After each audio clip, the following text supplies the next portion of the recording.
Shalom, Yahweh Hashem, Yahweh Shah Barak Thud to my brothers, Yahweh Shemala Thud by Hashem, Yahweh Shah to all my sisters. This is Priest and Officer Rakar Ariel hitting you up out of the Israelite School of Universal and Practical Knowledge in Boston, straight out of 1 West 125th Street, Harlem, New York, under Commander General Yohana. And what we do is we teach the Black, Hispanic, and Native that they are the gods. They are God's true and only chosen people. And being God's true and only chosen people comes with a set of responsibilities. Those responsibilities, shalom, shalom, just on the pain, shalom. Those responsibilities is to love and take care of each other as the law has dictated. You know what I'm saying? Salaki, y'all. My notifications are going wild right now. Hold on. How do I change that? Notification settings.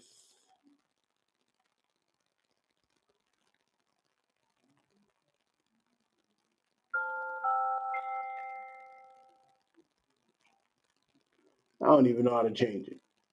Hold on. Do not disturb. There we go.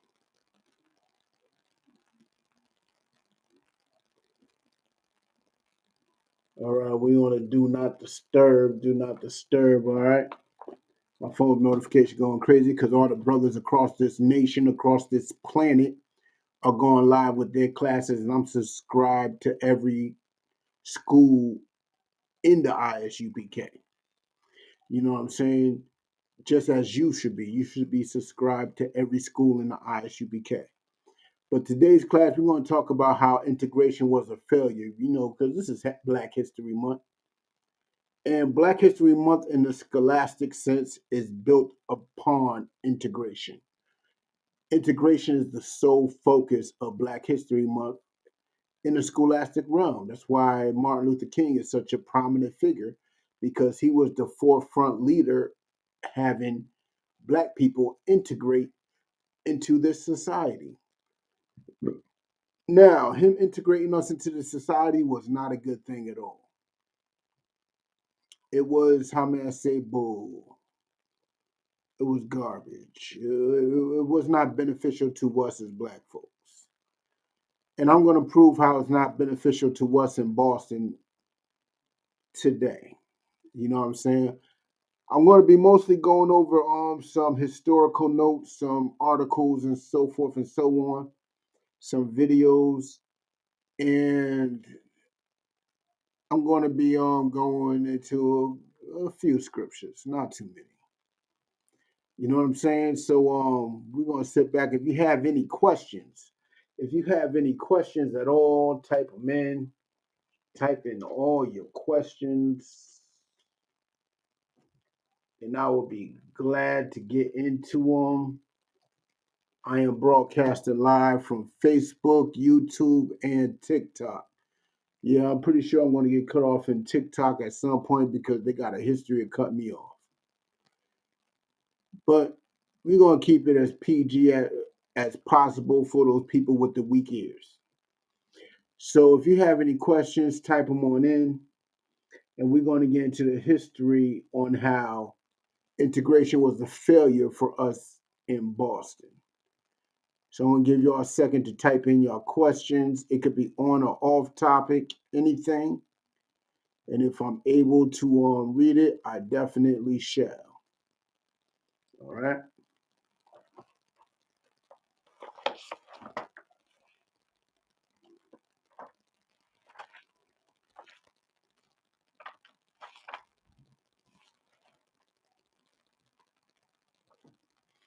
All right, if you're there, I see no questions being typed in. So if you're on TikTok, I subscribe for you to go onto the YouTube or the Facebook, which is under ISUPK Boston also. And on Facebook is under Uno West Boston. Go on there because I'm going to be showing these articles straight up on the screen as I read them. Or you can stay on here. I will read the source and then I will read the article. All right. But let's get with it. All right. The first article we're going to get into is going to explain some of the history. Well, not history, but some of the laws that was considered Jim Crow laws, even though a lot of these laws were stated before it was even called Jim Crow. But let's get with it. This article is from Americans All. AmericansAll.org. So this is an organization, and this article is called Jim Crow's Laws, and it gives a few states on their laws, which is Massachusetts, Michigan, Minnesota, and Mississippi. But we're going to only focus on Massachusetts because that's where I'm at. If you would like for me to focus on other cities, you know what I'm saying, state it in the chat, and I might do so. If you want me to focus on other states, I might do so. You know what I'm saying? But as of right now, let's get with it. Jim Crow laws, Massachusetts, Michigan, Minnesota, and Mississippi. Massachusetts. Let me zoom. I don't even know how to zoom in. Hopefully y'all can see it. I can see it, but hopefully y'all can see it on the screen as well, especially on the TikTok and YouTube. But Massachusetts. Background information is provided to put the Jim Crow laws in context and explain how minorities were treated prior to the Civil War. In a few cases, the dates of specific information also have been provided.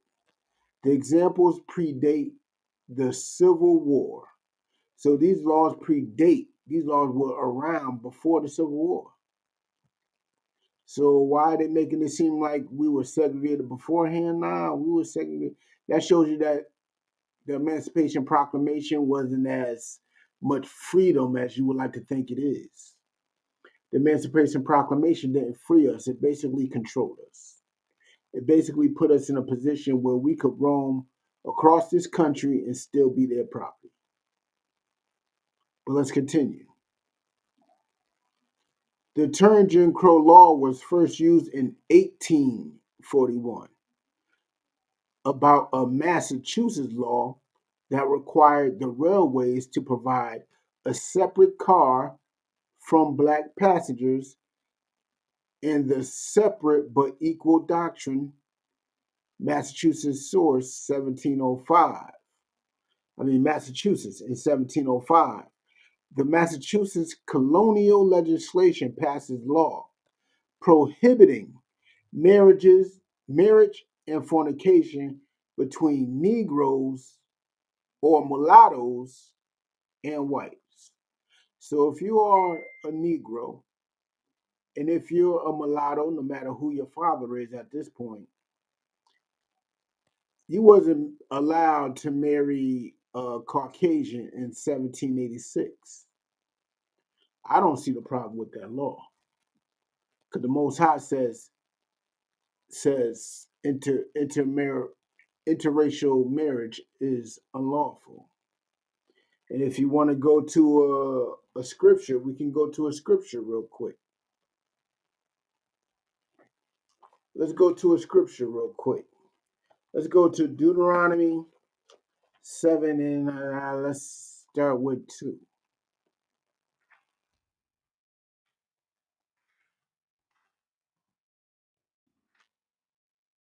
Let's start with Deuteronomy 7 and 2.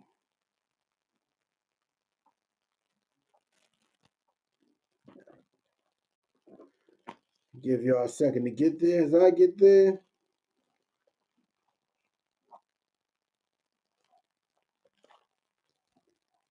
All right, if you're there, read along with me. Deuteronomy chapter 7, verse 2. And when the Lord thy God shall deliver them before thee, thou shalt smite them and utterly destroy them. Thou shalt make no covenant with them, nor show mercy unto them. Now, this is talking about a group of nations. This is a small group. It's talking about the Africans. But when you read through the Bible, you're going to see a whole bunch of other groups included in this list. But if you read Deuteronomy 7:1, you can see that group. That group is a group of nations. It's not a group of religions. It's a group of nations. So it's not about a group of faiths. It's not about what they believe. It's about who they are. These people, you cannot even make a covenant with. Marriage is a covenant. Marriage is one of the most earliest and most special covenants ever because marriages tied nations together. That was a peace treaty back in the day.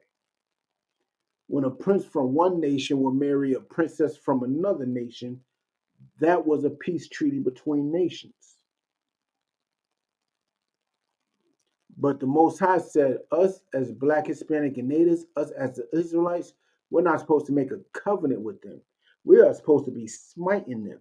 We're supposed to be getting rid of them at that time. You know what I'm saying? But let's continue. Verse 3. Neither shalt thou make marriages with them. We ain't even supposed to be making marriages with them because marriage is one of the original covenants. Marriages is a covenant between nations. It's a covenant between two people, and if those two people are from two different nations, it intertwines the nations. That shows you how powerful a marriage is. It intertwines two people, then it intertwines two families, then it intertwines two neighborhoods, and it intertwines two nations. That's how marriage goes. But the Most High did not want us intertwining with any other nation. Period. We are not supposed to be making marriages with them. A lot of Christians would like to say that this is about marrying people of other faiths and beliefs, but you don't hear another faith or belief. You hear a nation. You hear people. You know what I'm saying? Let's continue. Verse 3. Neither shalt thou make marriages with them. Thy daughter shalt not give unto his son. We should not be giving our little princesses. You see, you got a daughter, look at her right now. You got a little Black, Hispanic, or Native daughter, look at her. Look at her and understand that she should not be given unto any other nation other than Black, Hispanic, and Native. If you give her to any other nation, you are in error. You are in error, and you should teach her to love her people. You should teach her to love her people. It is special, it's gorgeous, it's a beautiful thing to do so. So when you teach her to love her people, your nation becomes stronger because she is marrying her nation. She's going to have kids of her nation, and her kids will love her nation also. So tell your daughters to only love her people. But let's continue. Nor his daughters shalt thou take unto thy son. You're going to see a lot of these little demons all up on your sons. Look at your little Black son. Look at your Hispanic son. Look at your Native American son. These Caucasians, these Asians, all these other people. Shalom, shalom, Shawnee. Shalom, Yahweh Shema. You know what I'm saying? Yahweh Shema thought by Hashem, Yahweh Shah, sis. Shalom. But you got to pay attention. You get letting these women climb all up on your son, and you're not teaching your son to forsake those women, to hate those women. He should be only giving his seed unto the women of his nation, because him giving his seed to those other nations is polluting. He's polluting his seed. You know what I'm saying? So you got to teach your children segregation. You got to teach your children that. That's why integration is a failure, because segregation is the way the Most High set forth. Segregation is the way God wanted us to be.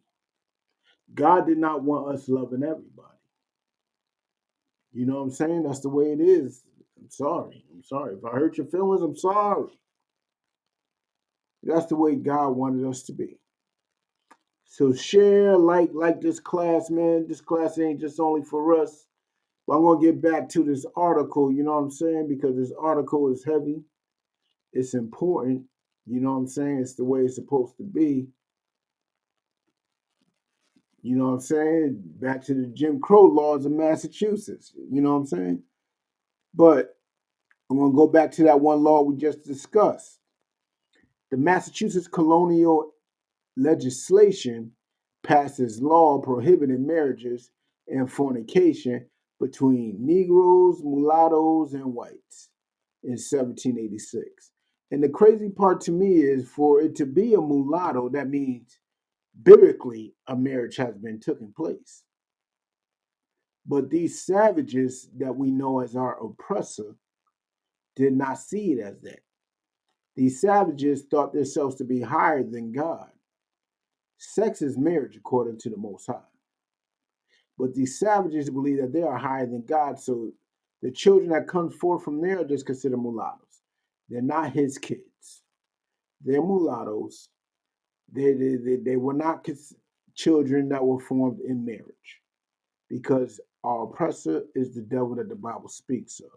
And what he does, he thinks everything he does is superior to what God has laid forth. But in 1786, the ban on fornication was removed.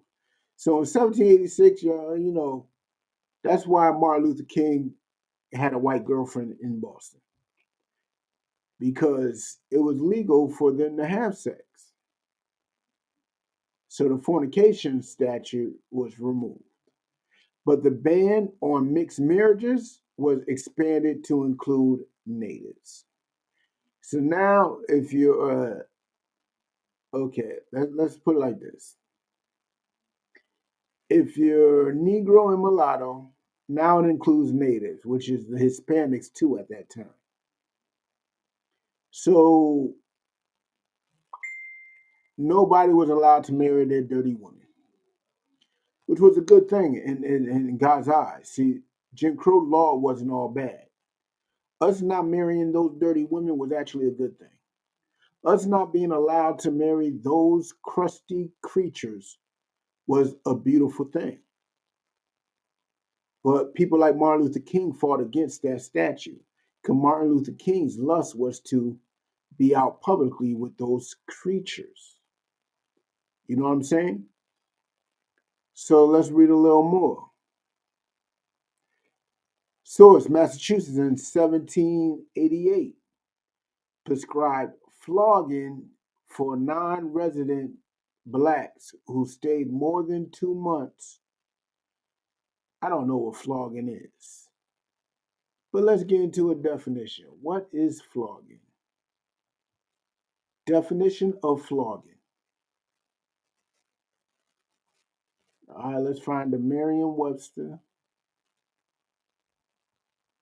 There it is, the Merriam-Webster.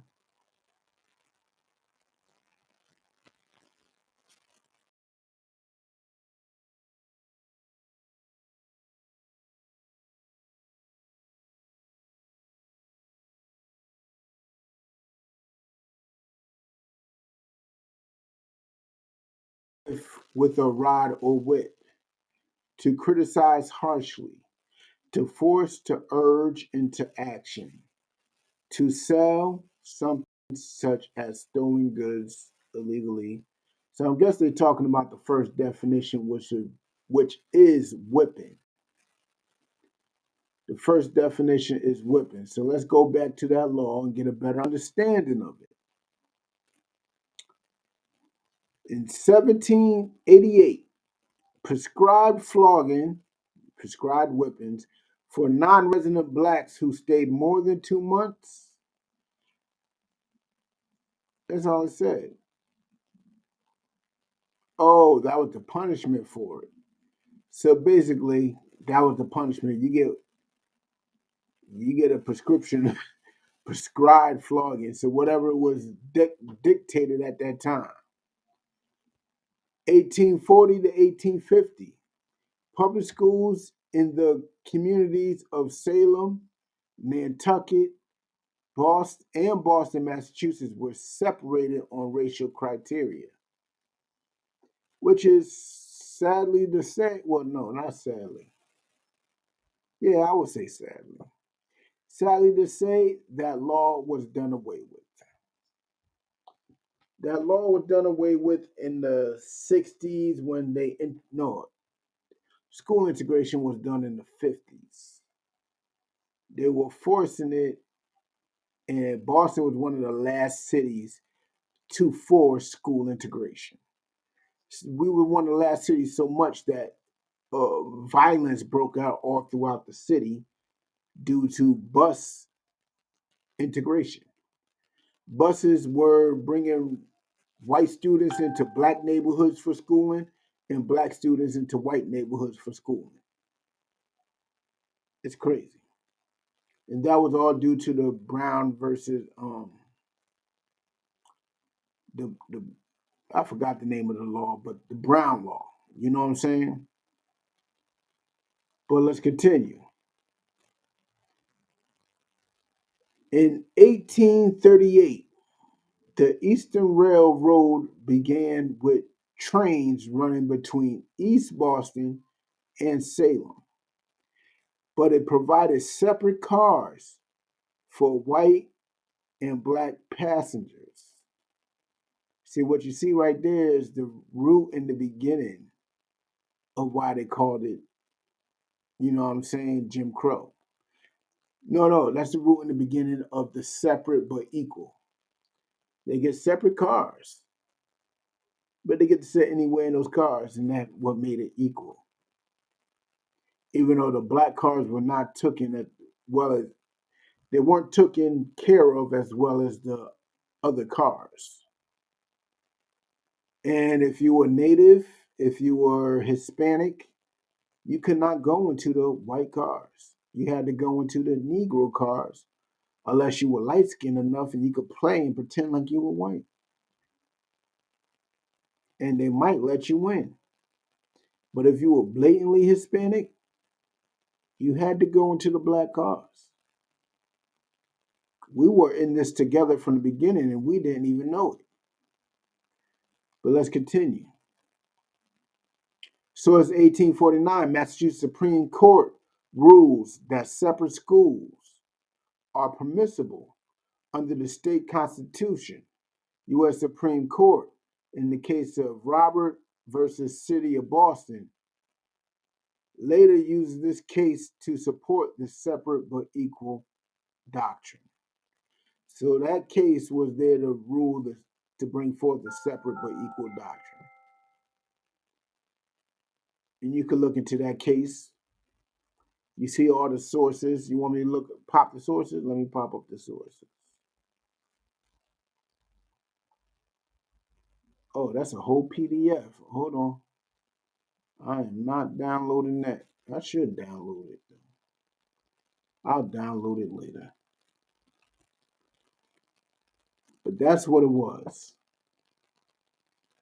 Hold on. Oops, we're having streaming issues. Nah, we good. We good. But as you can see, Jim Crow was alive and well even in Massachusetts before there was a Jim Crow law. Segregation in travel was done in Massachusetts first. You know what I'm saying? Everything, the laws on interracial marriage, which was a beautiful law. I don't know why they took that away. I thought that was gorgeous. I'd rather be in a train car full of my people than in a car with them. Because they are, it's violence all over the place and it's done by them. It's not safe being around them. You know what I'm saying? But let's drop that. Let's get to another article real quick. I told you this is going to be an article heavy class. So if you on any other site, if you on a TikTok, head over to the Boston joint. Head over to the YouTube and the Facebook, because today's going to be an article heavy class. You know what I'm saying? Let's go to let's go to, here we go. I'm going to play a video real quick, so bear with me. Oh, nope, that wasn't the video. Bear with me one sec. Here it is, here it is.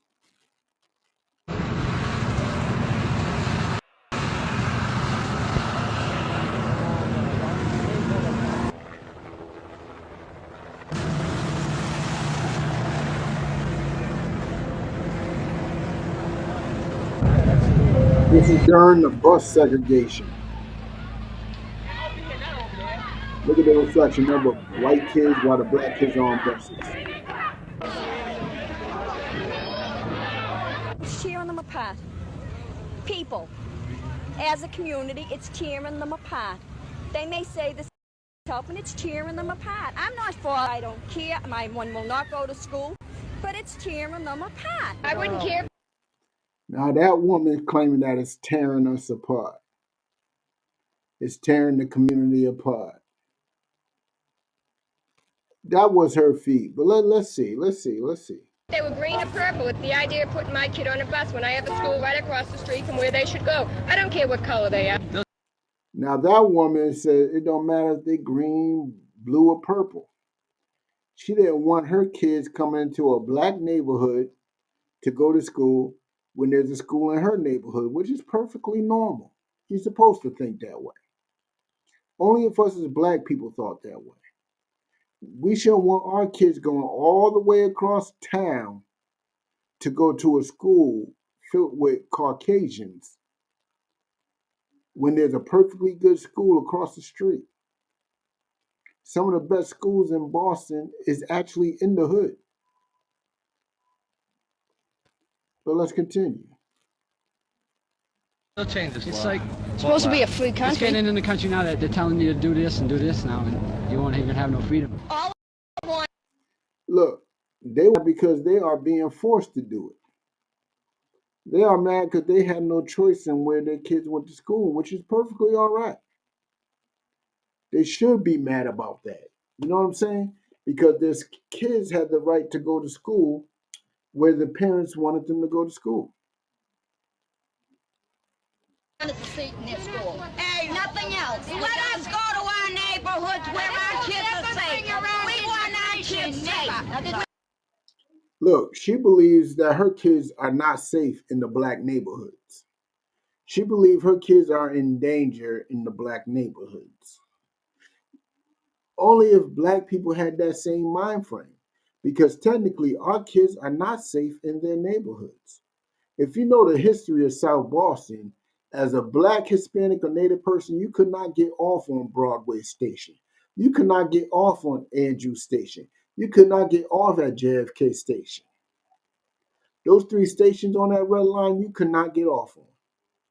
It was unsafe for you to get off in the 70s and even into the 80s. Getting off at those stations was taboo for black, Hispanic, and natives. Times are different now. Due to gentrification, we basically run South Boston now. You know what I'm saying? South Boston is mostly black, Hispanic. You know what I'm saying? Well, let's continue. Hold on. If I told you to eat shit, you wouldn't eat. Did y'all hear that? At the end, you can hear somebody say the N-word sucks. You know what I'm saying? You can hear that. I'm going to bring it back for y'all.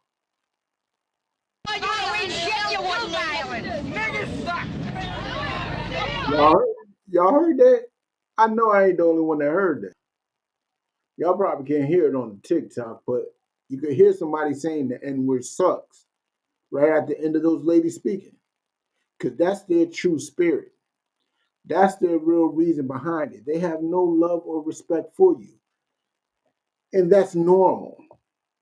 You shouldn't expect them to have love or respect for you. You should see them as an enemy. You should see them as somebody that has no love for you. Know why? Because it's safer for you to think that. Because you will stay far away from them if you know that they are dangerous to you. But let's continue. And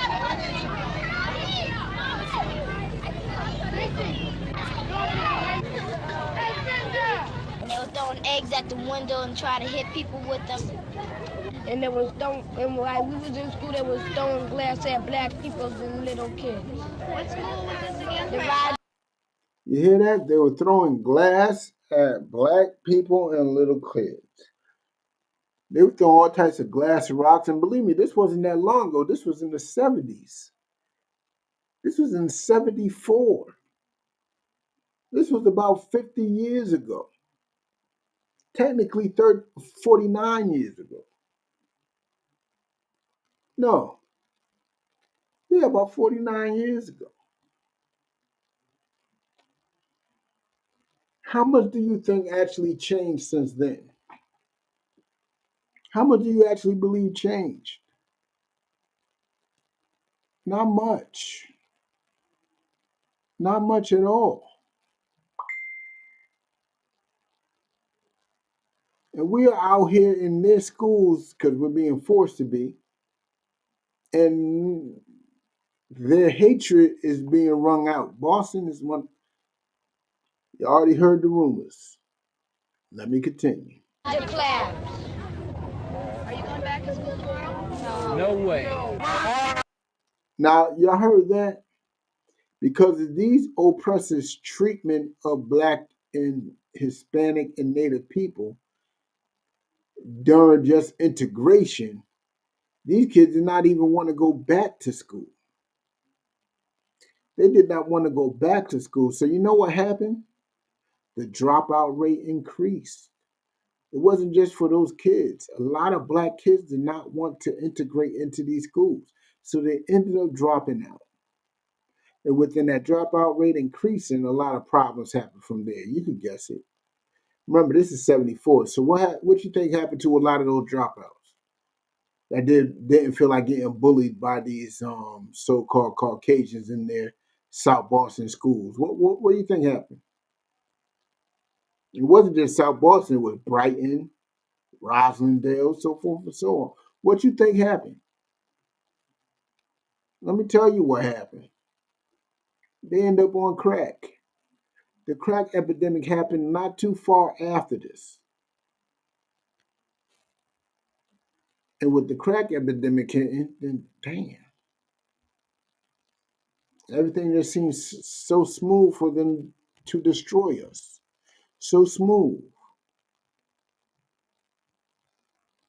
You know what I'm saying? But let me continue. If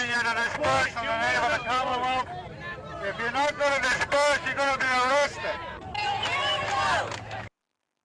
If you're not going to be dispersed, you're going to be arrested. And look at them, still clapping.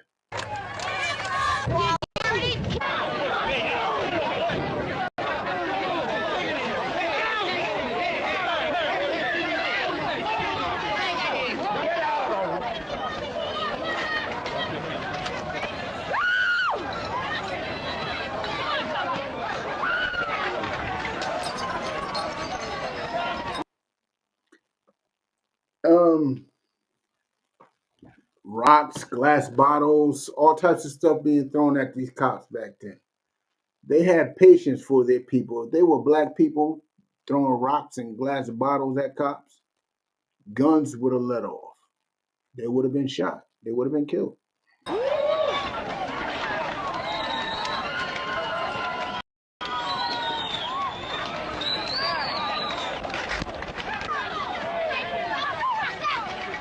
Look at them hippies. You think I hippies think love it's going Black to be people? all right if everybody come and stop being scared, because, shoot, I don't think there's nothing to be scared of. But it just got used to self. You heard what that sister said? She said she don't think there's anything to be scared of. You heard what that little kid said. That little kid straight up said that, you know what I'm saying, that they were throwing things at them, they were bullying them, but there's nothing to be scared of.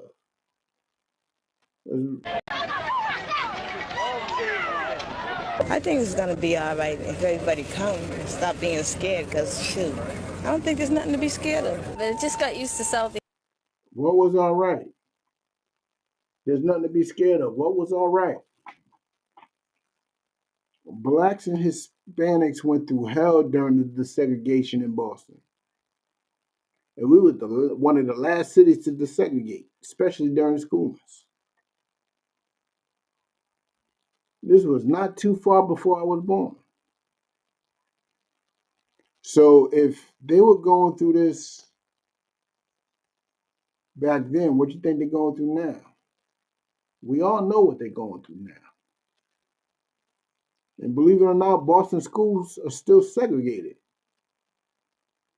They're still like, they did this for nothing.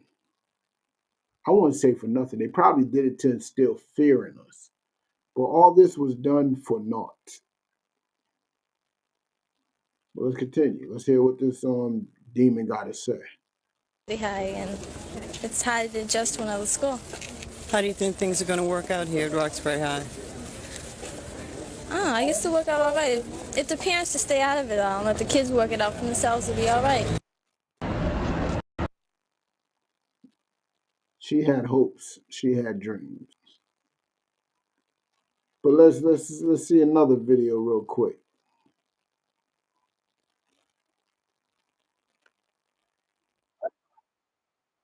Years Common Ground is under consideration now as the stuff of network television docudrama. Before that gets to the air, a very different insider's account of that scarring transition in Boston is on its way to the bookstores this fall. It is a teacher's perspective on busing at South Boston High School, the main battlefield for... Now this is a interview between a teacher who went through that integration phase and the outcome of some of the things that happened. For the longest time. The book is titled Southie Won't Go. It's written by Ione Malloy, who taught English at South Boston High School from 1970 to 1977. Marcus Jones met with the author today. That the children were in a sense sacrifices for social ideas. Ione Malloy talked with us today about her new book, Outside, on the grounds of the school where armed police once patrolled and where students and teachers alike once walked in constant fear for their safety. I was afraid so often that when I was told to cut the book, one of the words I was told to cut was afraid and fear. There was too much of it in it. Malloy now teaches at the Boston Latin School, a far cry from the traumatized classrooms she left behind at South Boston High School. My room was on the end over there, and I was afraid. One day, a teacher and a trooper came by, and they asked if we had seen Jane, and they had an umbrella under their arm, and they seemed quite worried. And we hadn't seen her, and they disappeared, and that was the end. And after some situations, students were too afraid even to get up and move from their seats. Malloy. Now y'all hear that? Kids were too scared to get up and move from their seats. And this is when she was in a white school. So the black kids were too scared to move from their seats. Let's continue. Says this is the first time she has returned to the school in 9 years. But her recollection of the tensions among students, faculty, and school administrators are as vivid now as the day she left. For example, she recalls a heated staff meeting called in response to the December 1974 stabbing of a white student, Michael Faith. Now, in December 1974, that's literally not too long after the desegregation. And they weaponized this situation. You know what I'm saying? So let's listen. At one point, one of the teachers, a black teacher, got up and said that Michael Faith got what he deserved. A black teacher said that this student, Michael Faith, now if a black person said this, that most likely means that Michael Faith has done something to convince that teacher of such. Michael Faith was a teenager who most likely practiced in racism and racist behavior. You know what I'm saying? And then a white aide from South Boston said, if he got what he deserved, I'll see that you get what you deserved. So a white teacher stood up in defense of this Michael Faith and threatened the teacher who just made a statement and saying that he got what he deserved, because obviously he must have been doing something to deserve it. But now a white teacher stood up in defense of him and threatened the black teacher. And then some other black teacher jumped up and defended the black teacher, and then And that's a beautiful thing. You're supposed to stand up and defend each other, no matter what, especially in front of them. another black teacher said, I don't think that any teacher, any student deserves a stabbing, black or white. But he said he don't just think any student deserves a stabbing, no matter black or white, which is true. Nobody deserves to get stabbed for whatever opinions they believe in, but if he, which most likely, he probably did something to deserve it. You know what I'm saying? But let's continue. At that point, everybody was so shocked. I know I was shaking, I was shivering.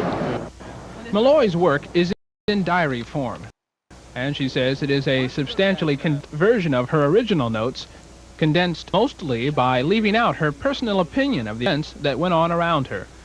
Although her opinions are not expressed outright, her daily logs speak for themselves. I was walking just outside the front office on the second floor when I heard screams and saw black male aides running down the corridor in the opposite direction, their faces like staring gargoyles. I pushed my way through. She said black faces are like staring gargoyles. Well, let's continue. Michael Faith was lying motionless on the floor between the auditorium doors and the front staircase. Frank, a classmate, started to cry. Dr. Reed put his arms around another. Girls stood at the door of the front office and screamed at the black students there, you dirty pigs. I think it was a catharsis. He called black students dirty pigs. Let's continue. At the time, but now it's, I feel injustice was done, and I'd like to see justice done, and that means to tell the truth as I see it in my book and as I record it, and then let people compare that with what the court said and what the court experts said. For the 10 o'clock news, I'm Marcus Jones. The best-selling chronicle of Boston and the busing. As you can see, you know what I'm saying? This is our problem as a family. This is our problem as black people. Us wanting this drive and this lust to integrate with them shows a sign of weakness with us. And what they do is exploit it. What they do is show the effects of it and then point out how we're wrong for the effects. That's white student that got stabbed up for whatever reason. That's the effects of integration. But he got stabbed up for a reason. But they're going to exploit it and make it seem like we're savages, we're uncivilized, and we're in the wrong. When the Most High said that we should be holy, what does holy mean? Separate. And in our core, that's what we want. In our core, that's what we want. That's why we are only and most comfortable around our own. Only a few would admit it, but we are. You know what I'm saying? We absolutely are more comfortable around our own. You know what I'm saying? But I'm going to go into a couple more articles before I get into another scripture real quick. I'm going to get into an article about the desegregation of buses to get a little further understanding. I'm going to get more. Nah, matter of fact, I shouldn't even get into that. Let's go into the stabbing of that student. Let's get into that real quick.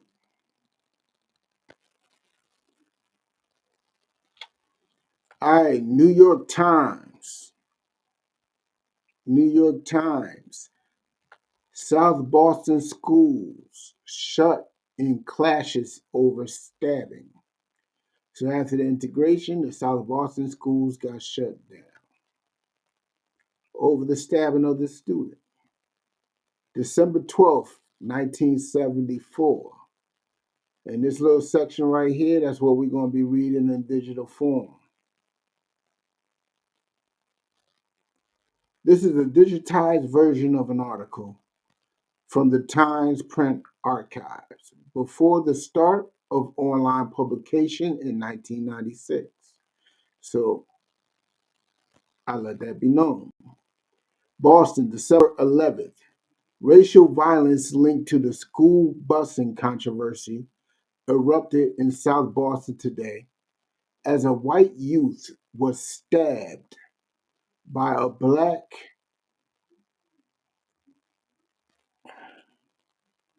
y'all see how that is worded? By a black.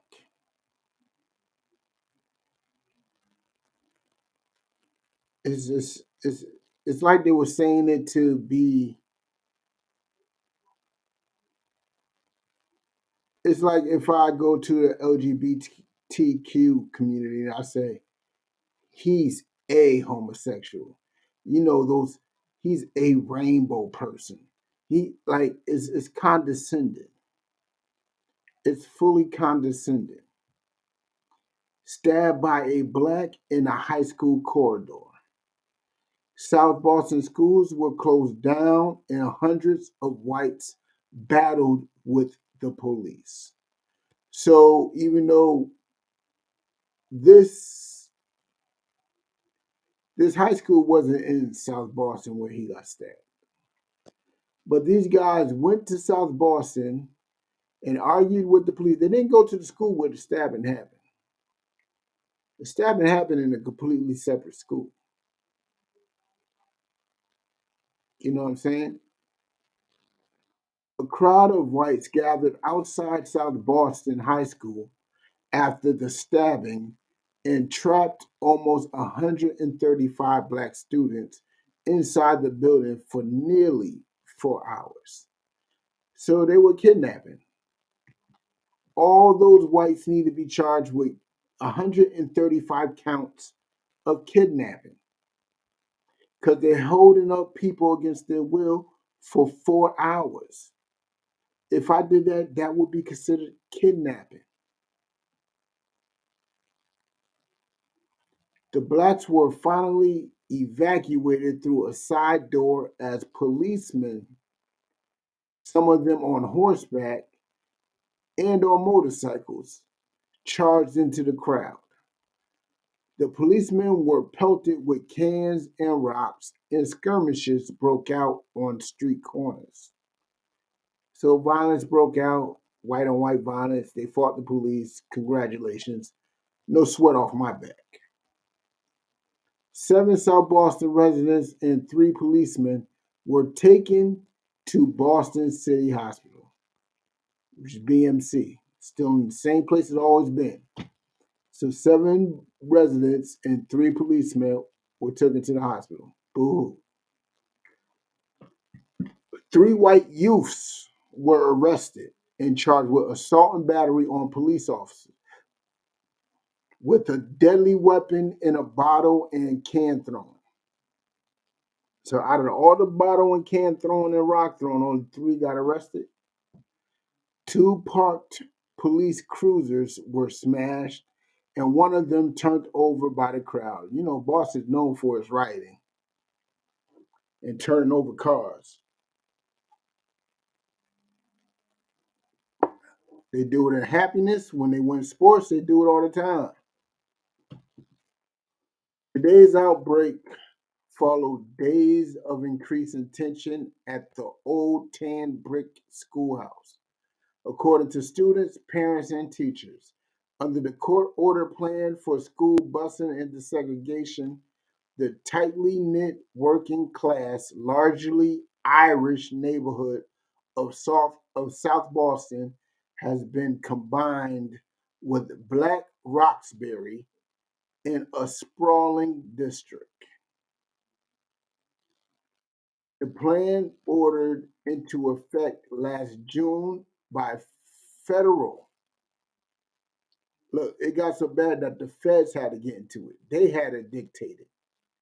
District Court Judge W. Arthur Garrity, who found extensive evidence that the all-white Irish Catholic Boston School Committee or school board had deliberately maintained a segregated system. The Catholics did something right, but their reason why is their issue. Schools should be segregated. Schools should be segregated. Us as Black, Hispanic, and natives, we were doing better when we were segregated from them. Our graduation rate was higher. You know what I'm saying?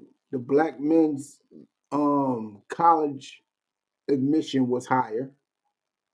We had our own Black colleges. You know what I'm saying? We still got them today, but they're historic. They almost die. They're dying. They dying due to integration. We rather go to their schools than our own. We'd rather be under their wing than our own.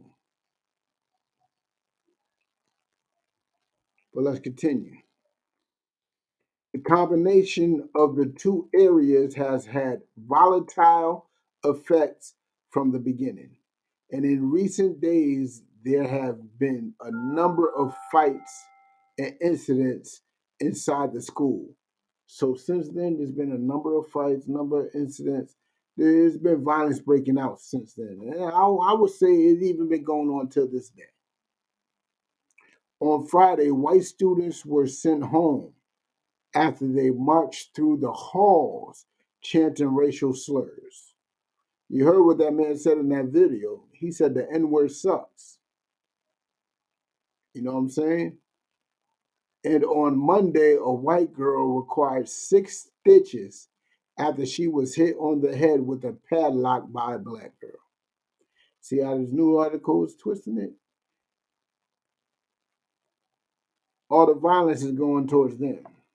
They ain't speaking on no violence toward no black students. But there's a movie called The Walk. If you go on Amazon Prime and search up The Walk, it's a black movie that is produced by a black man, but it's directed by a white man that talks about this situation. You know what I'm saying? It got the dude from what show was he on? The that singing show with a lot of rapping and stuff. He also was in that movie. It's Hard Out Here for a Pimp, whatever it is. Terrence Howard, I think that's his name. Terrence Howard. He's in the movie. It's a good movie. You should watch it. The police said that the white stabbing victim, Michael Faith, 17 years old, was attacked at about 10 o'clock today as the students were in the halls, changing for their second period class. Stable condition. He was in stable condition, but on the danger list and under intensive care.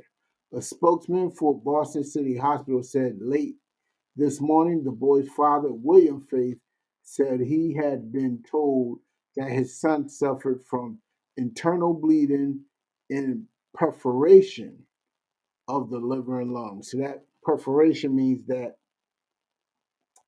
it's a jagged cut. It's like when somebody, you ever seen those paper that's easy to tear, but it got a lot of dots in it. That's why it's easy to tear in a straight line. That's a perforated cut. Perforated means that it's basically a jagged, it's jagged. It's a rough edges, but it's easy to split. But when it comes to them, they're hard to put back together. It's hard to put perforated cuts and stitch them back up. It's hard. But let's continue.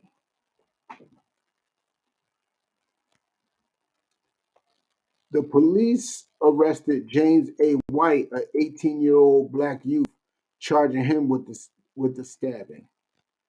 Nancy Delicio, a 15-year-old white student, said that she saw a a black youth, walking through a group of about 7 white youths on the second floor and attempting to hide his knife. Then she, like, come on. Who does that make sense to? Who does that make sense to? Let's continue. Then she said he turned and stabbed young Faith. He fell bleeding near the principal's office. Other students said Mr. Faith had previously been in fistfights with black youth. So he had a history of fighting these black students. The knife was apparently smuggled past the airport style metal detectors at the school doors. Yes, back in the 70s, Boston had metal detectors as if it was an airport. School Superintendent William Leary ordered the schools in the South Boston Roxbury complex closed for the rest of the week. So because of that stabbing between South Boston and Roxbury, those schools were closed. The busing was stopped for a week. Within moments of the stabbing, word was filtered through the neighborhood and people began moving up the steep hill towards the high school. At the Hart Dean Annex for freshmen, a block away, the atmosphere was tense. A teacher there said, and the black students were bused back to Roxbury. White students were ordered out of the high school building, swelling the crowd on the streets. One group of girls refused to leave and locked themselves inside the second floor classroom.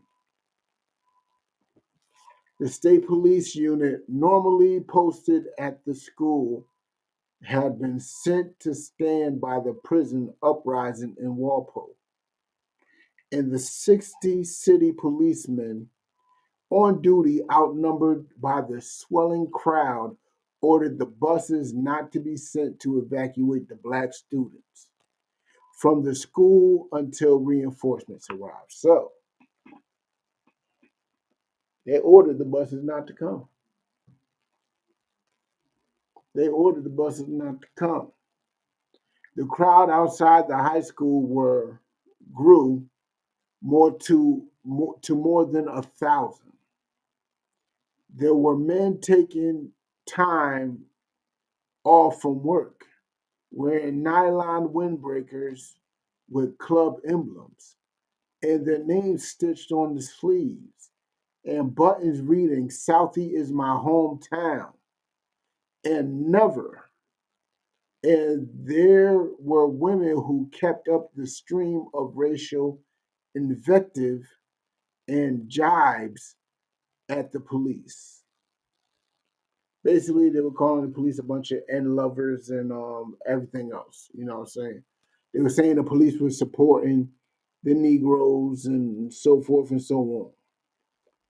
The police massed inside the macadam yard, keeping the crowd at bay, but not moving to disperse it from several hours. The city councilor, Louis Day Hicks, a symbol of the neighborhood resistance to busing, appeared on the school steps with a bullhorn and announced that Mikey Faith is stable. and the school would be closed. Mr. Hicks asked the crowd to go home and was met with boos. So this Miss Hicks,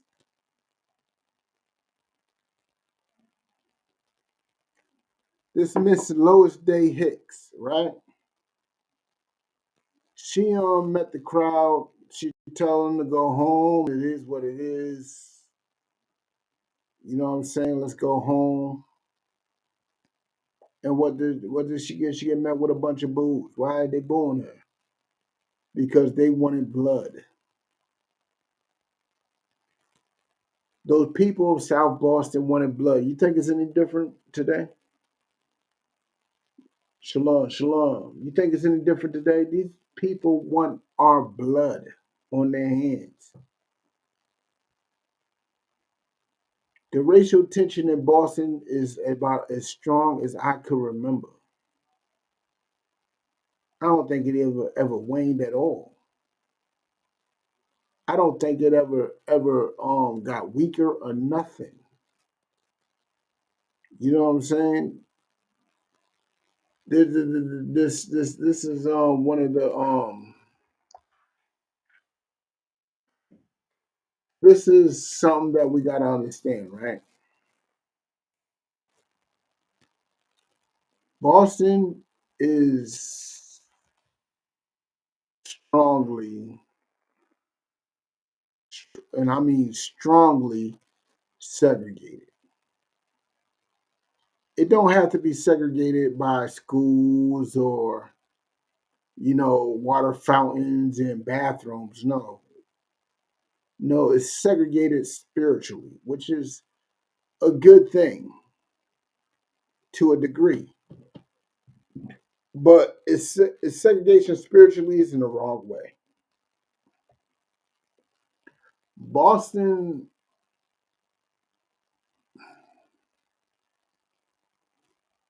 when it comes to negative things like drugs, gangs, violence, that's where Boston's integrated. But when it comes to employment, business, that's where Boston is segregated. Let me spiritually, Boston is segregated, which is a good thing too. Problem is that segregation is in a church, which is still integration because Christianity is the Caucasian religion. So you integrate in with Christianity, that means your integration with Caucasians. It's just that simple. You know what I'm saying? I don't see where the difficulty lies in that. I don't see where the difficulty lies at all. But let's get back to it. Hold on. I don't know what that beeping is, but it's a lot of stuff going on. All right, let's continue. Okay, the city councilor Louis Day Hicks, a symbol of the neighborhood's resistance to busing, so she was against the busing, appeared on the steps with a bullhorn and announced that Mikey Faith is stable and that the school would be closed. So she went on there just to calm it down and say, yo, he's stable, deuces. But the crowd met her with a bunch of boos. Finally, the police, now totaling about 325 men from the city, state, and metropolitan forces. So that means you got the city, you got the state police, you got the metropolitan police. All of them equal to 325 men, even though there's 1,000 of them, 1,000 plus of them. Moved a mounted unit in the helmeted tactical patrol force to one edge of the crowd and prepared to sweep the streets. 5 horsemen dawdled into the crowd, meeting a barrage of soda cans and bottles. But they well, armored.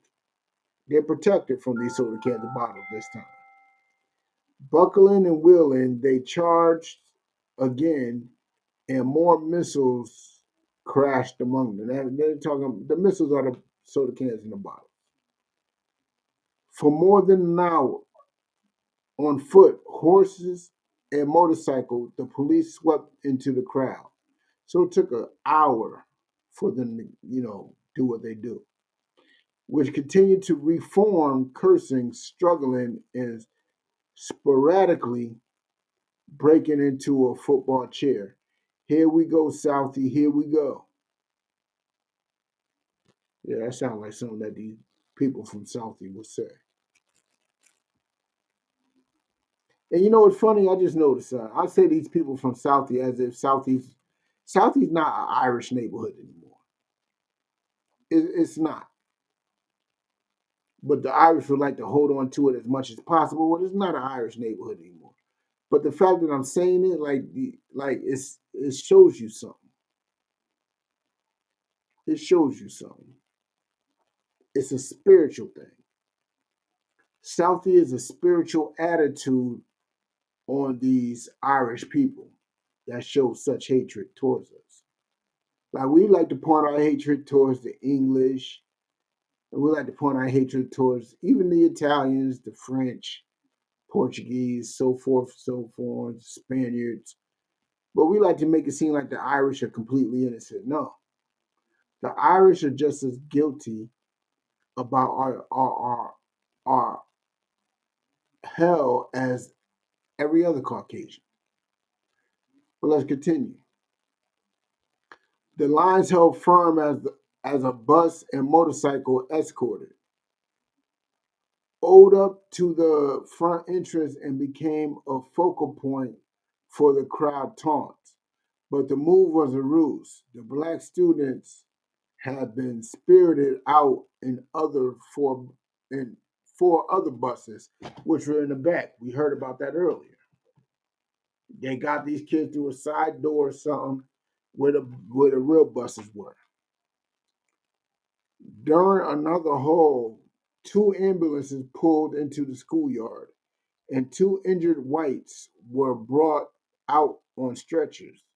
Suddenly, the young driver of the lead ambulance pitched over, struck in the head by a rock. So,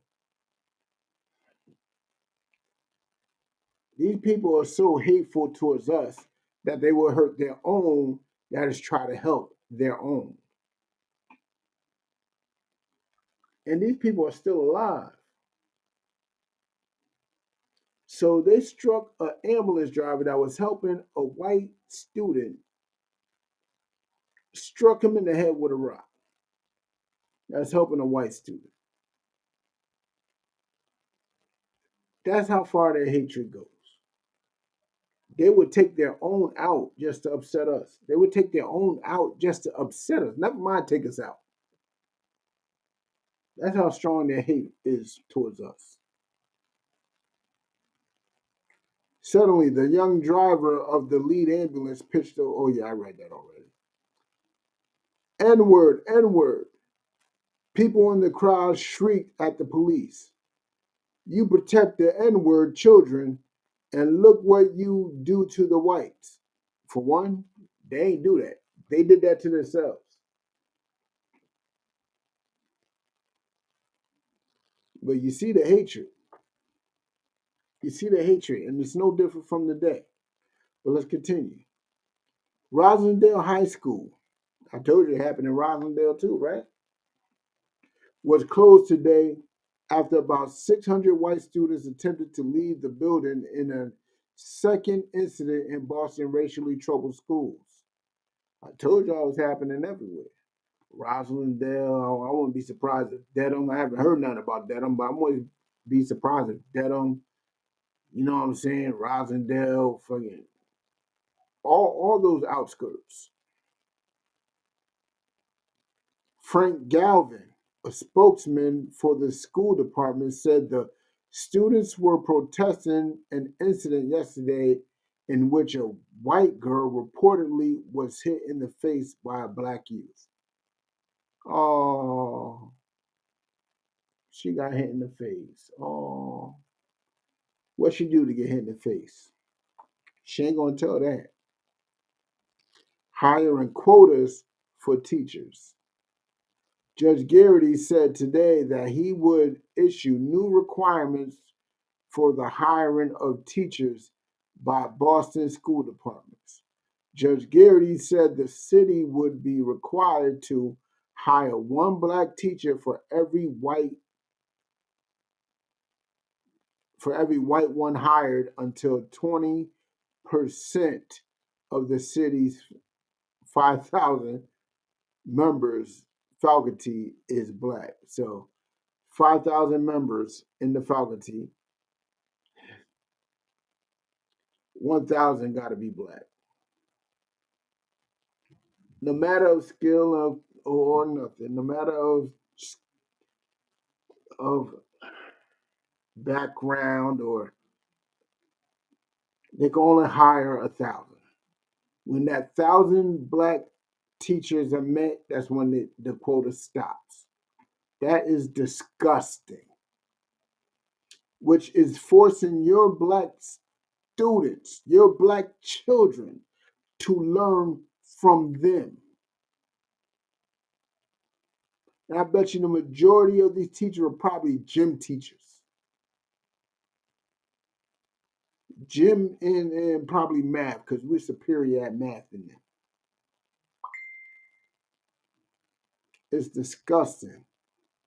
In agreeing to the quota, Judge Garrity essentially adopted a motion filed by black plaintiffs in the suit that led to busing.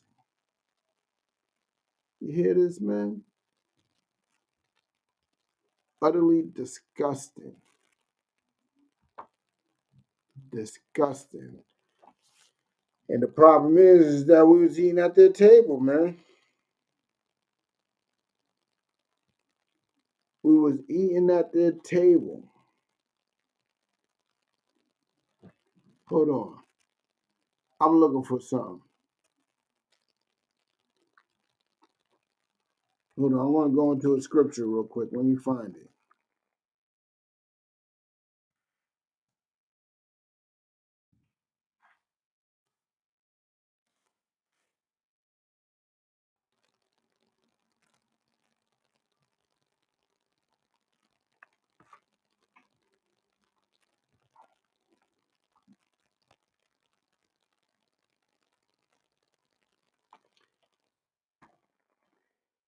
Okay.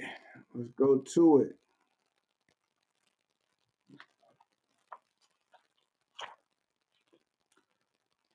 Go to Ecclesiasticus 40.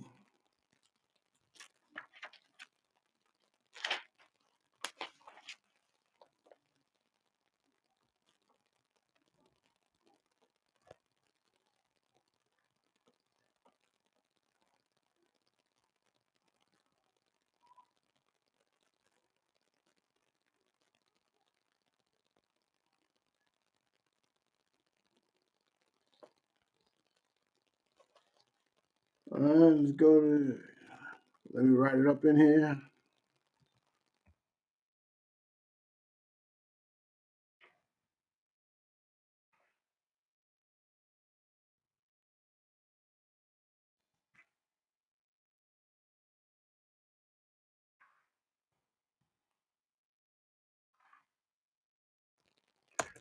Ecclesiasticus chapter 40, verse 28. Okay, if you don't know what Ecclesiasticus is, if you just got a regular King James Bible or any other interpretation, just know that the Apocrypha is not in it. You need the King James 1611. That is the whole and complete Bible before the Catholic Church decided to divide it and make the Apocrypha, which literally means hidden books. That's what the word Apocrypha means. So get the 1611 and you could just skip over the Catholic dogma of them taking it out. But let's get into it. My son, lead not a beggar's life, for better it is to die than to beg. Unfortunately, that's what all the civil rights was about. The civil rights movement, integration, is all about us as Black, Hispanic, and Natives begging. I won't even put that on the Hispanic and Natives because we let it, even though there were some Hispanics involved and some Natives involved, but they were not the forefront. It has to do with us begging, begging to be seen, begging to be noticed, begging to be loved, begging to be appreciated, begging to be welcomed, just begging them to accept us. And it's better to die than to beg. You begging our enemy for acceptance is why they are throwing rocks at their own people in their hatred for us. Us begging for acceptance is why sisters are getting hung in the South Shore. Us begging for acceptance is why our daughters can't even go to school with braids in their hair. Because we want to be just like them. Stop trying to be just like them. Let's continue. Verse 29. The life of him that dependeth on another man's table is not to be counted for a life. And when we are begging, when we ask for schools to be integrated, we didn't trust the table we was at. We had our own Black schools. Roxbury High was majority of Black school. That was a Black table. But we wanted schools to be integrated. Thank you, MLK. So now we're sitting at their table. And the man that sits at another man's table, he is not to be counted as a man. It's just that simple. We think we cannot get anything without them. Well, let's continue. For he polluteth himself with other men's meat. We are polluting ourselves. We are polluting ourselves with other men's meat. We are polluting ourselves by wanting to be a part of their life, of their culture, of their doctrination, of their lifestyle. Like, that's the meat. That's why we celebrate Valentine's Day. That's their meat. We got our women out there thinking that their men don't love them unless they give them a gift today. If you don't give your woman a gift today, let's see how she acts tomorrow. You know why? Because your woman is sitting at another man's table and you're letting her. You're letting your woman sit at another man's table. So how that working out?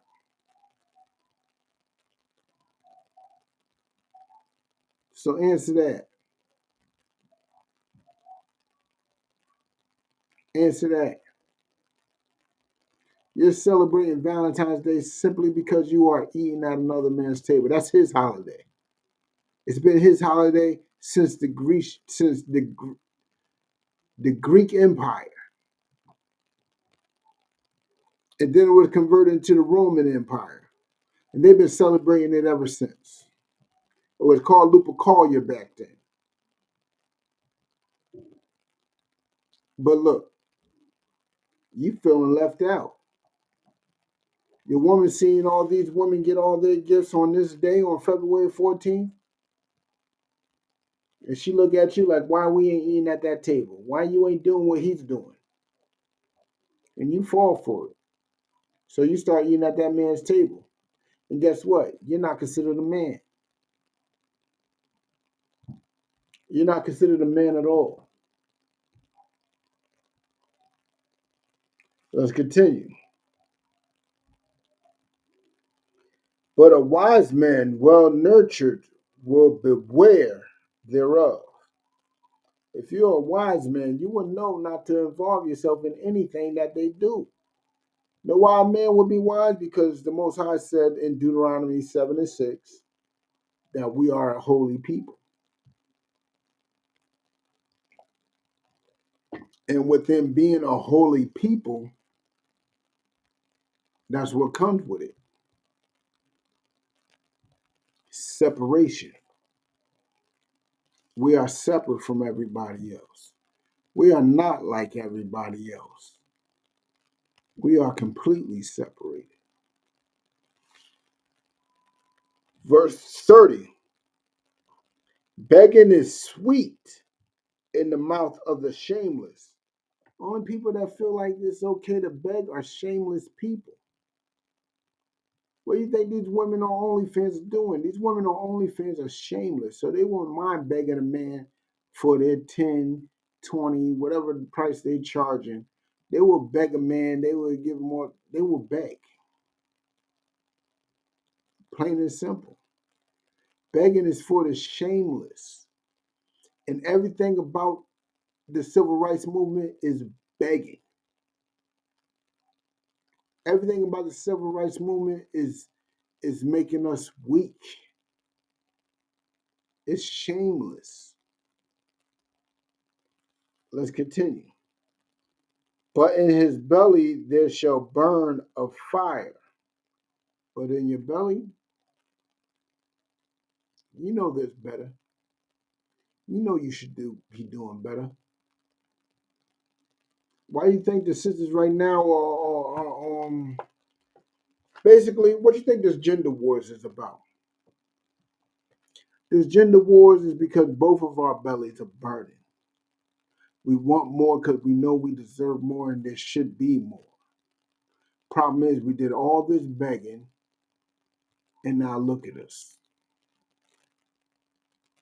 We don't even know what to do from here. We don't know what to do at all. You know what I'm saying? So, all this begging we've been doing amounted to nothing. But let's go into, what should I go into? I want to go into the iconic photo. Let's go into that iconic photo about the bus desegregation. Life after the iconic 1976 photo. The American flag's role in racial protests. Let's get with it. And the funny thing is, look at how that man is holding that pole. Earlier today, I heard a radio forecast about this exact picture. This exact picture, I heard a radio forecast where a man said that he don't think that he was trying to hurt the brother. He wasn't trying to stab him with the pole, wasn't trying to impale him. He believed that he was trying to wave the flag. Look at the way he's holding that flagpole. Look at it. Focus on the hands. Focus on the feet stance. Look where it's pointed.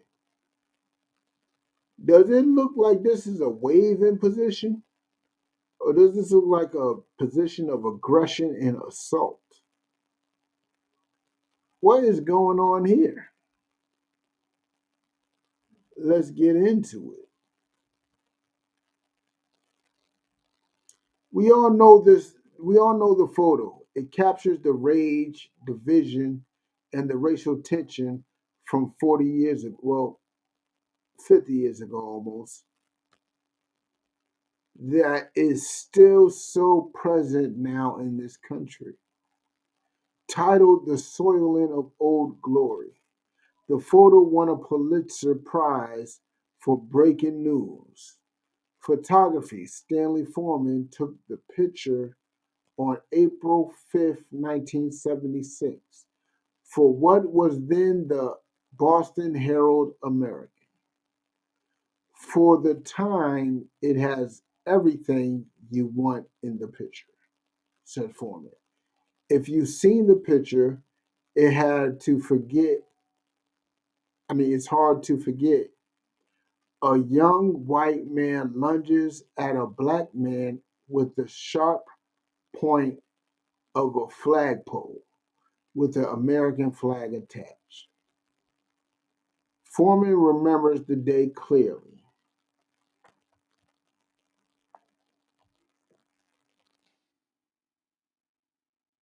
It was a Monday, and I reported to the office and I spoke to the city editor, who was Alvin Saley, as what he was doing. He told me there was a busing. Every day was a busing demonstration.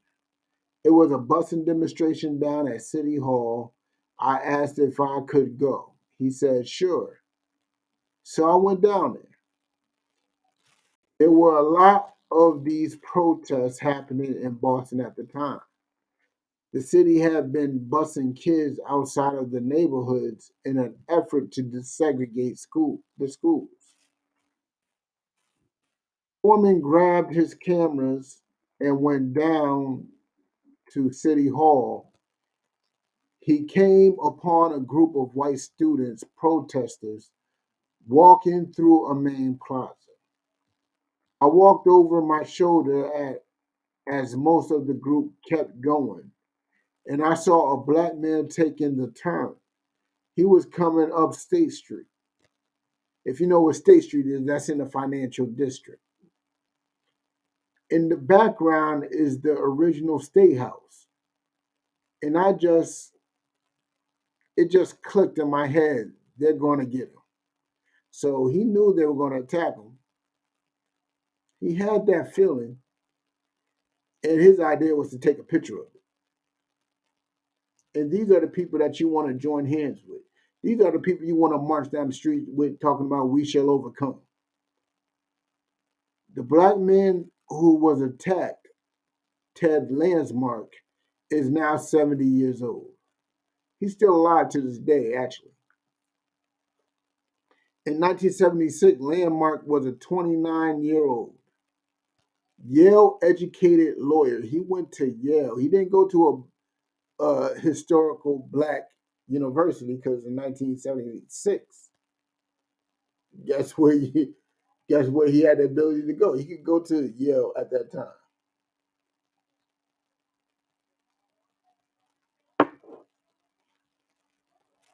And that's the reason why historical black colleges and universities are dying.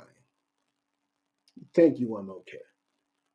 Thank you for killing off black historical colleges and universities. He had a background in civil rights work. Hold on, I skipped the part. He was a New York transplant working in Boston as an attorney. So he's from New York and he moved to Boston, almost got stabbed by a flag. He had a background in civil rights work, and at the time he was trying to get more minority contractors into construction, which is very hard to do even to this day. Even to this day, it's hard to get black and Hispanics into construction. You know what I'm saying? Especially as contractors.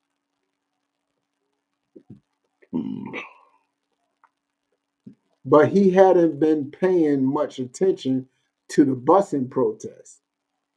And he had no idea he was about to run directly into one. So he's a brother who's fighting one problem. He's fighting one problem. And as he's leaving work, trying to go home, he runs into another problem. He wasn't even paying. He had no kids. He finished with school himself. And look, Now he's in the middle of a busing protest, about to get stabbed by a flag. I had difficulty finding a parking space in downtown Boston, which is still true to this day. It's hard to find a parking space. And I was running a few minutes late for the meeting in City Hall. So I was in a hurry and perhaps not paying as much attention as I might have as I approached the corner, where the young demonstrators were coming in the other direction. I did not see them until both they and I were at the corner. So actually, he was going to work, and he did not notice them until it was too late. He had other things on his mind. It's hard as a black man. We got things on our mind. Before he knew it, a group of students surrounded him. The first person to attack him hit me from behind, which knocked off my glasses and ended up breaking my nose. The flag being swung at me came at me just moments after that and missed my face by inches, Landsmark recalls. The entire incident took about 7 seconds. All the while, Foreman was watching through his camera lens. He captured the attack and left the plaza to follow the protesters. Ted Landmark went to the hospital. As luck would have it, there was an African American doctor who was on duty. And when that's luck. Especially around that time, that's luck because those white doctors would not give him any care because they were on the side of the people, which they should be. They should be on. You should not be surprised when white people side with white people. You should appreciate it. And you should look at it and you should say, that's what I should do. I should side with my people. Because they're going to side with their people regardless, and you should do the same. They've been doing it forever. They're doing it now. You know what I'm saying? He pointed out that there were a number of reporters waiting to talk to me outside of the emergency room, and that we had a choice as to how to deal with my broken nose. So his nose got broke. We could either put a small bandage on it, or he could basically wrap my face in a way that it would indicate that I've been a victim of a major violence. And oh man, see, we are smart people. We are smart as hell. And I told him that I would rather have the major rap if I was going to be facing the media. See, the brother was smart. Landmark knew what he, Landmark knew what had happened to him was not just a personal attack. It was a new flash point in an ongoing civil rights struggle.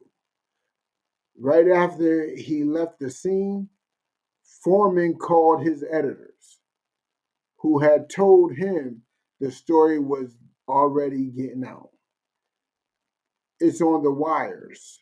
Foreman recalls them saying, a guy got attacked. I said, I got the pictures. He goes, what? What? Get in the office right away. So I went back to City Hall Plaza, developed the film, and it was scary. My editors were very frightened by it. It was an oh wow moment. How big do we play it? Foreman says they were hesitant to put it above the fold. And they sort of got lucky because Howard Hughes died. They had an why does Howard Hughes what does Howard Hughes have? Let's read on. They had an out, but who knows? Top of the page was Howard Hughes. Oh, I see. Because how Hughes died, that was bigger news than what was going on at that time, I guess.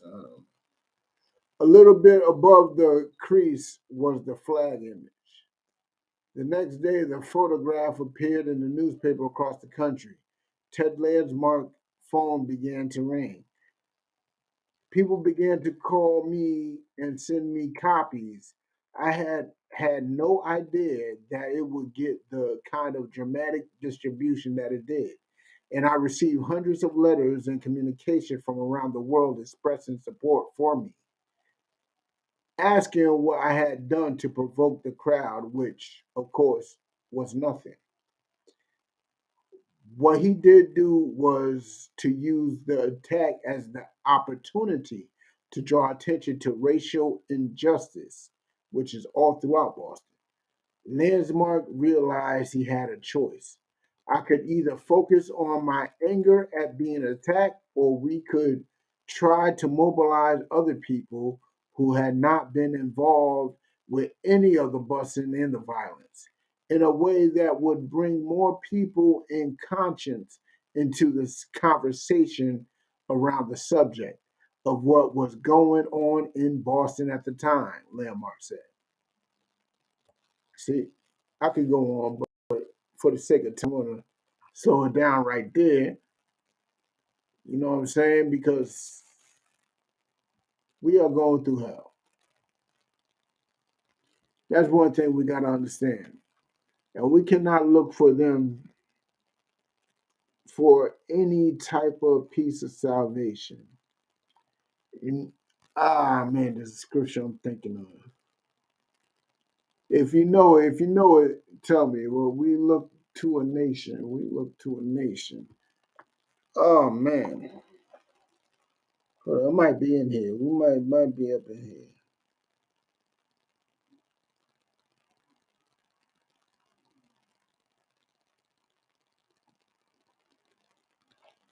Oh man, I forgot it.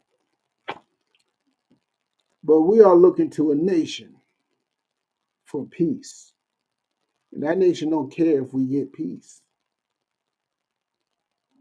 That's our problem as a people. That's our problem as a nation. You know what I'm saying? We are looking for a nation that does not care a lick about us when we should be looking to each other. We should be looking at each other for help. We should be looking at each other for support. We should be looking at each other, you know what I'm saying, to help and to support. We should only be one. We should be one body. You know what I'm saying? But unfortunately, we're not. And thank you, MLK, for that. Let's all thank MLK for separating Black, Hispanic, and Natives. Thank you, MLK. But I got one more article to get into. One more. Let's see. Let's see what we look like today. All right.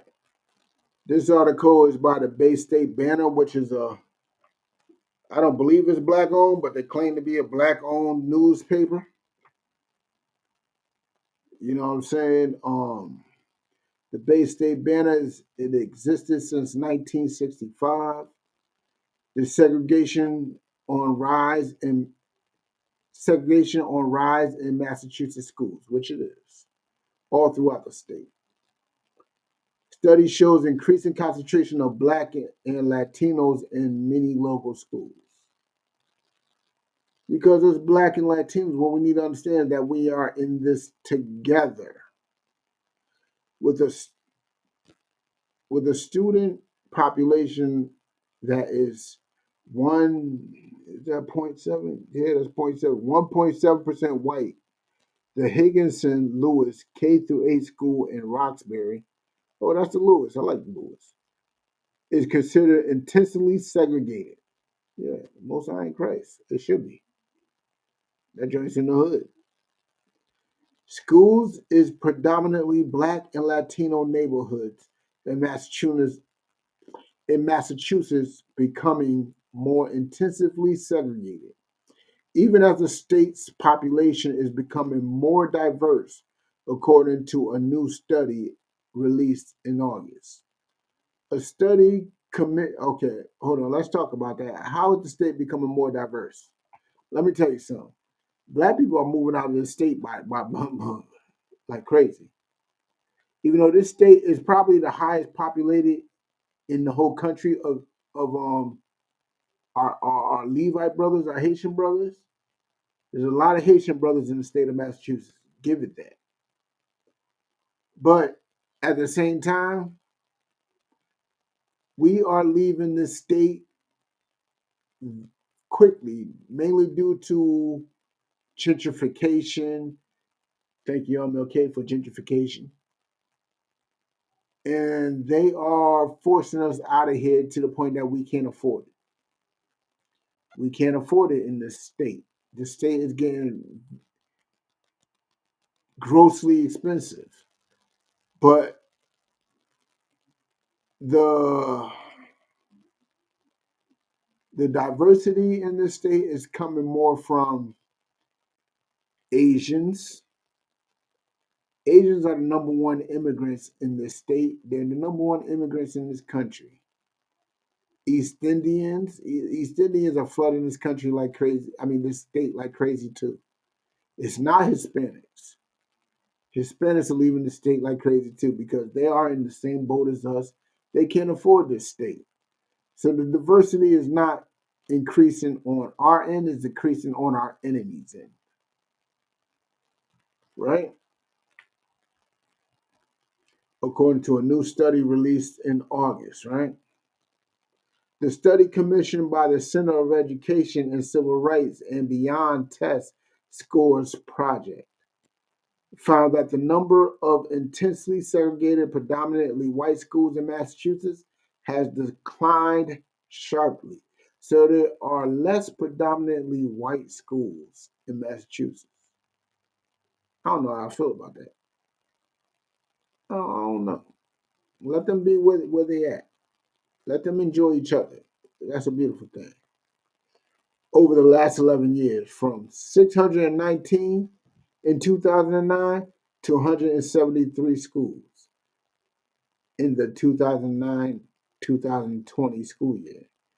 That decrease becomes an increasing number of Black, Latinos, and Asian families have enrolled their children in schools throughout the state. What does that tell you? That tells me a few things. That tells me there's more and more Asians coming in. That's one. Latinos and Blacks are having children like crazy. And our enemy is not producing as much as he would like. But in the same period of time, the number of intensely segregated majority Black and Latino schools in Massachusetts has increased from 146 to 192. A trend that signals a rise in the segregation of high poverty students in districts across the state. So that shows you two things, right? The predominantly white schools are dropping. That means these rich families are not producing kids like they would like to. And not just that, us poor people are producing more kids and we are dominating these schools more, but we're still poor. So that's racism on the employment front, racism on the job front. Our kids, even though we're predominantly dominating the population, our kids are still going to be poor because there's some segregation going on in another section of the economy, another section of the society. There's segregation going on. You know what I'm saying? Why is it a high poverty students in district across the state? Why are Black and Latinos considered the high poverty students? Jack Snyder, University of Massachusetts Lowell, professor who worked on the report points to what he says is a stigmatization of children of color as a root cause for increasing segregation in Massachusetts schools and schools across the country. Well, they're making it seem like we are to blame. I don't see how we are to blame. I understand that they would like us to slow down our production to keep up with their slow production so they can stay the majority. But nah, keep on having those babies, Israel. Keep on having those babies. If you need help making those babies, you know what I'm saying? Get some Captain Zariac's called gas, fragrances. They are responsible for at least about a third of the population of the ISUPK because babies are popping out everywhere. You know what I'm saying? But let's get with it. We have I read that part. We made kids of color seem both ineducable, that means it's hard to educate them, and threatening. Neither is true. At the same time, Schneider says an increased ethos of competition has also permeated American culture, from the so-called varsity blues scandal in which wealthy parents paid bribes to gain their children admittance to competitive universities, to the intense competition for seats in Boston exam schools. Yeah, that's crazy. I heard it happening in colleges and universities. I didn't know it was happening in Boston exam schools, which makes sense because Boston exam schools is, yeah, that just, I'm sorry, that just shows how much, that shows our superiority. They have to pay for their kids to go through those exam schools. We have to just work extra hours to get our kids to even take the exam. That is something else right there. Education is not a dog eat dog winner takes all competition for limited resources, Schneider said. Boston, Worcester, and Springfield account for 12.1% of the state schools, but 51% of the intensely segregated schools in the state. Like, it's funny, I'm from Springfield. I was born and raised in Springfield, Mass, right? And I can remember intensely. I went to Central High. Central High was the newest school in Springfield. It was newly built when I went there. Well, it wasn't newly built. It was built like a decade before I went there.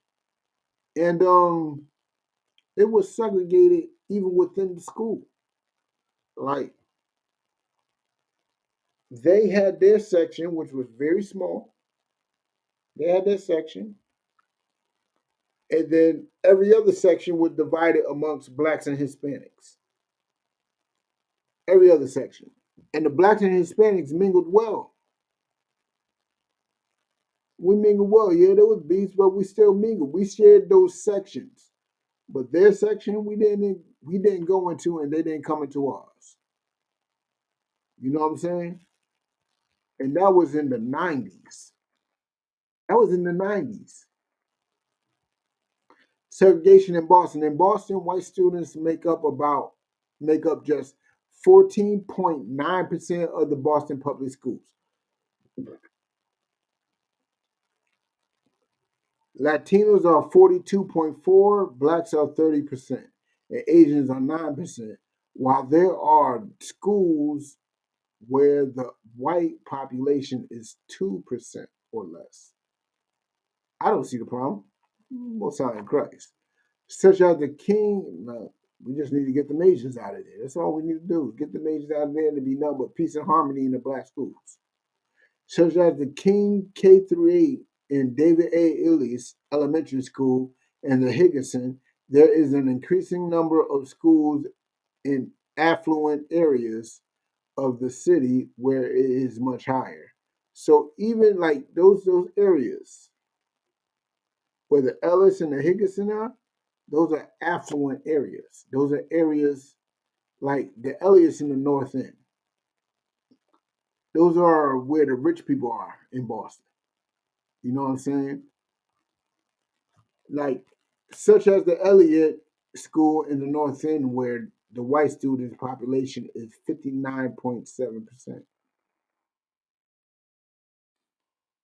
So they damn near half the school in their area. In a 2018 review of the Boston enrollment data, the Boston Globe found that nearly 60% of the city's schools were intensely segregated. The students of color making up at least 90% or more of the student body, up from 42% 20 years earlier. See? In 98, we in that school we was about, 20%. 42%. Now we at 90%.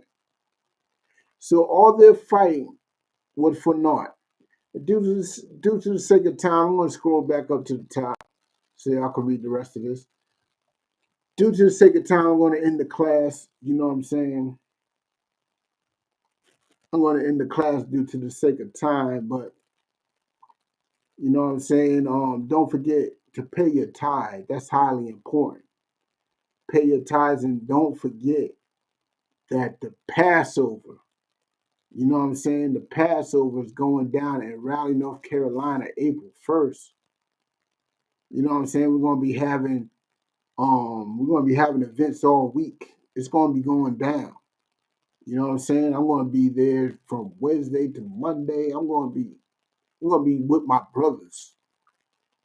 I'm gonna be with my brothers and my sisters. I'm gonna be having a good time, enjoying life, enjoying how it should be. Nothing but black, Hispanic, and natives around each other in a nothing but peace, without any outside influences and interruptions. You know what I'm saying? So you know what I'm saying? Just get in, with that. You know what I'm saying? Pay pay your donation to get into the Passover, which is $200 per person. You pay it beforehand. You know what I'm saying? You get to the Black Party free, which is a beautiful thing. You know what I'm saying? So with that, I'm going to say shalom. Yahweh Hashem, Yahweh Shah Barak to my brother. Yahweh Shemar Lethab Hashem, Yahweh Shah to my sisters. Shalom.